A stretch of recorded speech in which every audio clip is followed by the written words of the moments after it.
battery, low battery, low battery.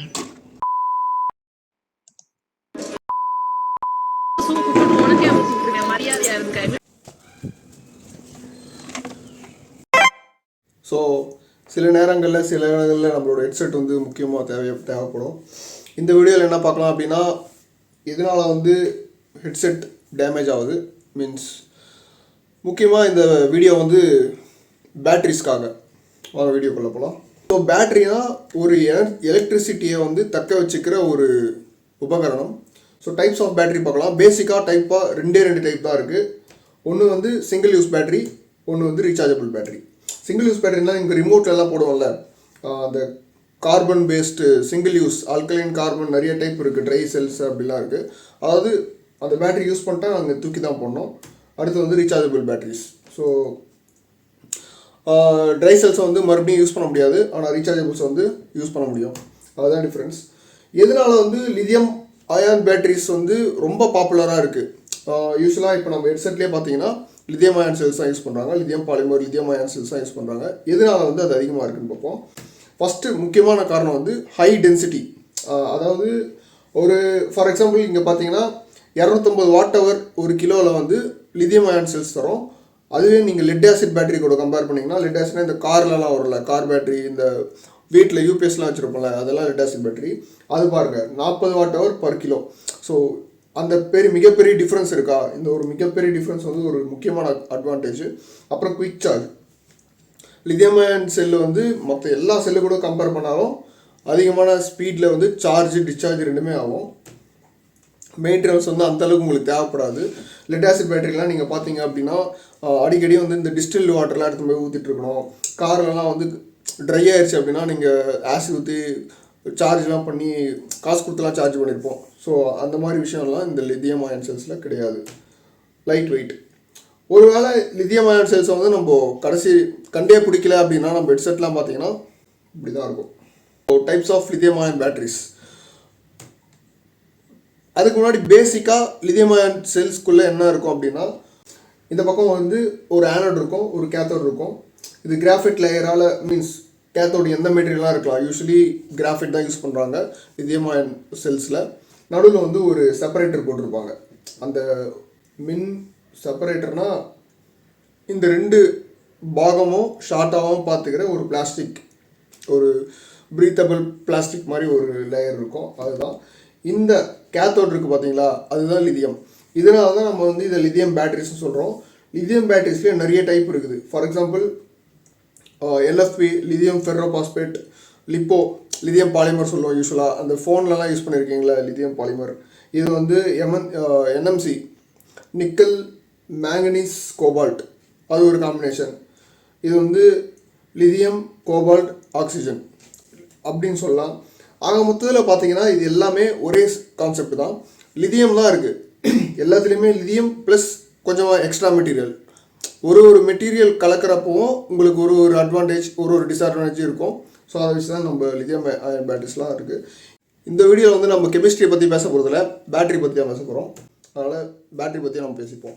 Simple டேர்ம்ஸில் ஒரு battery capacity எப்படி நம்ம சொல்லலாம் அப்படின்னா, வோல்டேஜ் இன்ட்டு கரண்ட். ஸோ அந்த பேட்டரி மேலே 4.7 volt, 3.7 volt into some watt hour வந்து மென்ஷன் பண்ணியிருப்பாங்க. சம்டைம்ஸ் வந்து ஆம்பியர் ஹவர் மென்ஷன் பண்ணியிருப்பாங்க. ஸோ இப்போ பேசிக்காக நம்ம வந்து ஆம்பியர் ஹவரையும் இப்போது கன்சிடர் பண்ணிக்கலாம். ஒரு எக்ஸாம்பிளுக்கு 3.7 வோல்ட் 1 ஆம்பியர் கெப்பாசிட்டி இருக்க ஒரு பேட்டரி வந்து ஃபுல் கெப்பாசிட்டி வந்து 2.7 வாட்-ஹவர். அதாவது ஒரு 2.7 1 வாட் பல்பை 2.7 மணி நேரத்துக்கு எரிய வைக்க முடியும்.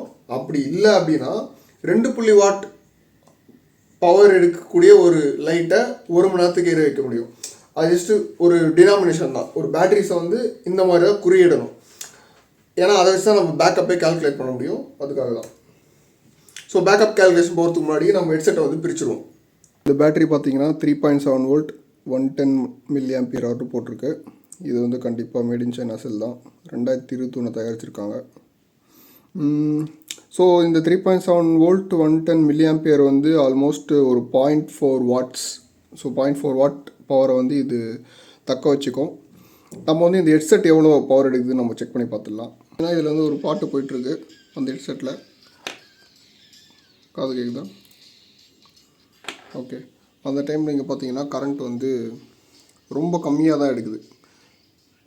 மீன்ஸ் எப்போனா ஹை பீட் வரப்போ மட்டும்தான் அப் டு 0.09 வருது. ஸோ அந்த ஆர்பிஎஸில் பார்த்தா மாதிரி நம்மளோட ஹெட்செட் வந்து 0.009 அந்த அளவுக்கு பவரை வந்து இது கண்டினியூஸாக பாட்டு ப்ளே பண்ணுறப்போ எடுக்குது. ஸோ அதை வச்சு நம்ம இப்படி கேல்குலேஷன் போட்டுக்கலாம். லோடு வந்து நான் 0.09 எடுக்கிறதுனால 0.01 அப்படின்னு எடுத்திருக்கேன். 3.7 பவர் கேல்குலேட் பண்ணால் 0.03 வாட் வந்து அது எடுக்குது.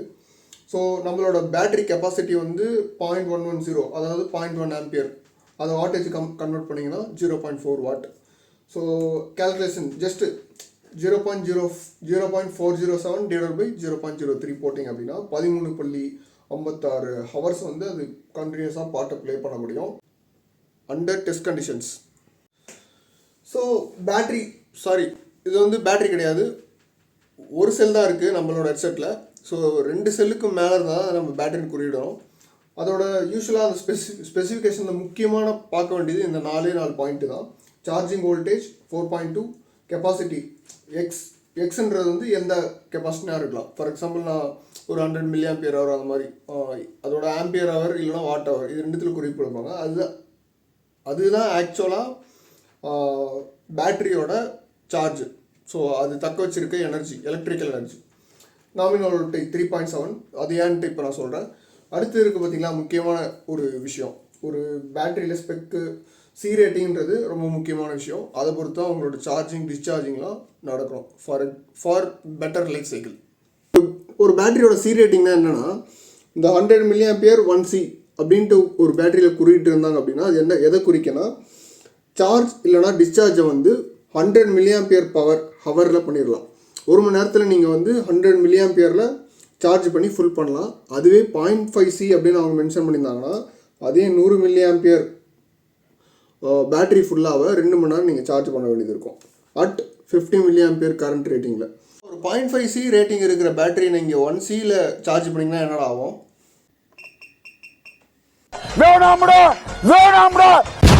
ஸோ பேட்டரியோட 2 டெர்மினலை ஷார்ட் பண்ணால் என்ன ஆகும்? ஸ்க்ரூ டிரைவர் வச்சு குத்தினா என்ன ஆகும்? ஸோ இதுதான் வந்து ஒரு charging parameter graph for lithium ion batteries அந்த டேட்டா ஷீட்லேயே வந்து கொடுத்துருப்பாங்க. ஸோ இந்த மாதிரி நீங்கள் சார்ஜ் பண்ணிங்க டிஸ்சார்ஜ் பண்ணிங்க அப்படின்னா மட்டும்தான் உங்களுக்கு வந்து அந்த டிசைடு லைஃப் சைக்கிள் வந்து உங்களுக்கு கிடைக்கும். ஃபார் எக்ஸாம்பிள் லித்தியம் வால்யூம் பஸ்லாம் பார்த்தீங்கன்னா ஒரு 500 லைஃப் சைக்கிள் இருக்கும். அது வந்து இந்த மாதிரி பண்ணிங்கன்னா மட்டும்தான் கிடைக்கும், இல்லைனா உங்களுக்கு வர லைஃப் சைக்கிள் குறைஞ்சிட்டே வரும். இது வந்து பேட்டரி சார்ஜர் பொறுத்தவரையில் ஒரு ஸ்மார்ட் சார்ஜராக இருந்துச்சு அப்படின்னா இங்கே பார்த்தீங்களா 2.8 வோல்டேஜ். ஸோ இந்த இடத்துல வந்து கட் ஆஃப் பண்ணணும். ஸோ அந்த கட் ஆஃப் பண்ணுறதுக்காக தான் என்ன பண்ணுவோம், பேட்டரி மேனேஜ்மெண்ட் சிஸ்டம் யூஸ் பண்ணுவோம். சம் சார்ஜஸ் என்ன பண்ணணும், அது இன்டர்னலாகவே சப்போர்ட் பண்ணும். 2.8 வோல்ட் ரீச் ஆன உடனே அது ஃபுல் பேட்டரி வந்து கட் ஆஃப் பண்ணிவிட்டு டிஸ்சார்ஜ் ஆக விடாது. ஸோ இதுதான் இந்த ப்ரீ சார்ஜ் வந்து சம்டைம்ஸ் பேட்டரி வந்து டிஸ்சார்ஜ் ஆகிடுச்சு, நீங்கள் ரொம்ப நாளாக யூஸ் பண்ணல அப்படின்னாலும் அது இன்டர்னலாகவே இருக்கிற ஓமிக் ப்ராப்பர்ட்டினால பொறுமையாக அது வந்து அதோட சார்ஜை வந்து டிஸ்சார்ஜ் பண்ணிட்டே வரும். சரியா? ஒருவேளை அந்த மாதிரி ஆயிடுச்சு அப்படின்னா இந்த இடத்துல என்ன பண்ணோம், பொறுமையாக கரண்ட்டை ஏற்றும், பொறுமையாக சார்ஜர் வந்து பொறுமையாக வோல்டேஜ் ஏற்றும், கரண்ட்டை வந்து லீனியராக வச்சுருக்கோம். ஸோ ஒரு ரீஜன், அதாவது ஒரு சர்டன் வோல்டேஜ் ரீச் ஆன உடனே, அதாவது 2.9 வோல்ட் ரீச் ஆன உடனே என்ன பண்ணோம், சடனாக கரண்ட்டை வந்து ஃபுல் கரண்ட்டை இன்க்ரீஸ் பண்ணி விட்டுரும். வோல்டேஜை பொறுமையாக லீனியராக ஏற்றிட்டே இருக்கும். ஒரு வேல்யூ அதாவது ஒரு 4 வோல்ட் ரீச் ஆன உடனே பொறுமையாக வந்து வோல்டேஜை கான்ஸ்டண்ட்டாக வச்சிரும், கரண்ட்டை குறைக்க ஆரம்பிச்சிடும். ஸோ லித்தியம் அயன் பேட்டரிஸ் பொறுத்தவரையில் இதுதான் வந்து சார்ஜிங் சைக்கிள். இந்த மோடை வந்து கான்ஸ்டன்ட் கரண்ட் மோடு சொல்லுவோம், இந்த மோடு வந்து கான்ஸ்டன்ட் வோல்டேஜ் மோடு சொல்லுவோம். ஒரு லித்தியம் அயன் சார்ஜர் வந்து நீங்கள் செலக்ட் பண்ணீங்க அப்படின்னா இந்த 2 மோடும் மஸ்ட்டாக இருக்கா அப்படின்றத பார்த்துட்டு செலக்ட் பண்ணுங்கள். சில குவிக் சார்ஜர்ஸ்லாம் பார்த்தீங்கன்னா அந்த டேட்டா ஷீட்டில் வந்து ஃபேன்சி ஐட்டம்ஸை ஃபேன்சி வேர்ட்ஸ் யூஸ் பண்ணி உங்களை கன்ஃபியூஸ் பண்ணியிருப்பாங்க. அது என்னென்னா, சில குவிக் சார்ஜர்ஸ் என்ன பண்ணும், இந்த கான்ஸ்டன்ட் கரண்ட்டை மட்டும் தான் பண்ணும். அதாவது சர்ன்னு கரண்ட் ஏற்றி விட்டுரும். கரண்ட் ஏறிடுச்சு அப்படின்னா உங்களுக்கு வந்து ஃபுல் கெப்பாசிட்டி வந்து பேட்டரி வாங்கிடும். பட் ஆனால் பேட்டரியை வந்து நீங்கள் லிட்டரலாக ஸ்ட்ரெஸ் பண்ணுற மாதிரி அர்த்தம். அந்த ரீசனுக்காக தான் இப்போ வர குவிக் சார்ஜ் ஃபோன்ஸ்லாம் ஒரு நினச்ச மாதிரி நிற்கிறது இல்லை. பழைய காலத்தில் ஃபோன் பார்த்தீங்கன்னா ரொம்ப நேரம் பேட்டரி பேக்கப் கொடுத்துருக்கோம், ஆனால் பொறுமையாக சார்ஜ் ஏறிருக்கும். ஏன்னா இந்த மெத்தடை வந்து அவங்க யூஸ் பண்ணியிருப்பாங்க.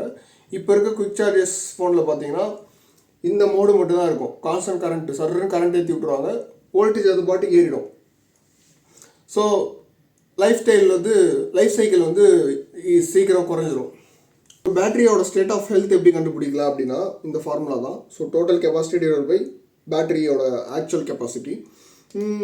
இது என்ன கான்செப்ட் அப்படின்னா, இப்போது ஒரு லித்தியம் அயன் செல் வச்சுருக்கீங்க. நம்மளோட லித்தியம் அயன் செல் வந்து 100 mAh அவர் தான். ஸோ 0லேருந்து 500 சைக்கிள் தான் இது தாங்கும். ஸோ நீங்கள் 100 சைக்கிள் யூஸ் பண்ணிட்டீங்கன்னா இதோட டைரக்ட் கெப்பாசிட்டி வந்து 100 mAhலேருந்து ஒரு 90 mAh குறைஞ்சிரும், குறைஞ்சிரும். அதே மாதிரி நீங்கள் வந்து நாளடைவில் ஒரு 400 சைக்கிள் 500 சைக்கிள் போக போக அதோட ஆக்சுவல் கெப்பாசிட்டி வந்து மொத்தமாகவே ஒரு ஈவன் இது வந்து 50 mAh ஆல்மோஸ்ட் ஹாஃப் கெப்பாசிட்டி போகிற அளவுக்கு கூட வாய்ப்பு இருக்குது. இதுதான் வந்து இதனால தான் வந்து நீங்கள் ஒரு புது ஹெட்செட் வாங்குறீங்க, இல்லைனா வந்து ஒரு புதுசாக ஒரு ஃபோன் வாங்குறீங்க அப்படின்னா ஒரு வருஷத்துக்கு வந்து நல்ல பேக்கப் கிடச்சிருக்கும். போக போக பார்த்தீங்கன்னா அதோட ஆம்பியர் ஹவர் ரேட்டிங் வந்து குறைஞ்சிட்டே போகும்.